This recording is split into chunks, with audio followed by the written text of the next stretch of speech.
Chercher de la nourriture peut conduire à la mort. Dans le nord de Gaza, c'est une nouvelle distribution d'aide humanitaire qui vire au drame. On l'a retrouvé alors qu'il allait récupérer un sac de farine pour nourrir ses enfants. Il a pris une balle dans la tête. Pour ces Palestiniens, ce sont des tirs de l'armée israélienne qui ont tué en une seule journée 23 personnes et fait des dizaines de blessés. Aujourd'hui, ça fait 3 mois qu'on n'a pas un vrai repas et on le paye de notre sang, on le paye de notre vie. Scène meurtrière et quasi quotidienne. Depuis que la Fondation humanitaire pour Gaza, soutenue par les États-Unis et Israël, organise des distributions de vivres, c'est le chaos. En 3 semaines, 410 morts, plus de 3000 blessés, selon l'ONU. La Fondation humanitaire pour Gaza a installé ses centres de distribution à côté des bases militaires israéliennes. Donc les soldats israéliens considèrent les civils comme des menaces et tirent sur les gens. Ces centres de distribution sont des pièges mortels pour les civils. Contacté, l'armée israélienne n'a pas souhaité nous répondre.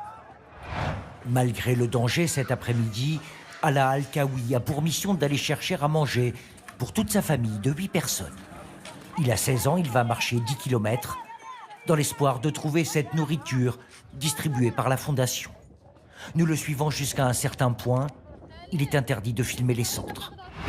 Images volées au téléphone, lui et des dizaines de Palestiniens affamés retournent les cartons. Le centre a fermé pour la journée. Nous le retrouvons sur le chemin du retour. Sac à la main et soulagé, il n'a plus la peur au ventre. Le plus important, c'est de rentrer en un seul morceau et en sécurité. Mais en même temps, je suis frustré car je ne rapporte pas beaucoup à manger. Ça ne suffira pas pour toute la famille. Plus de 20 mois de guerre et en plus des bombes, la faim. Alaa Al-Kawi a rapporté ce soir une conserve de haricots, du fromage et des pâtes, malgré les craintes de sa mère. Quand on envoie nos enfants comme ça, on vit dans l'angoisse. Là, il est revenu vivant, mais demain, il pourrait revenir mort. C'est ça notre quotidien.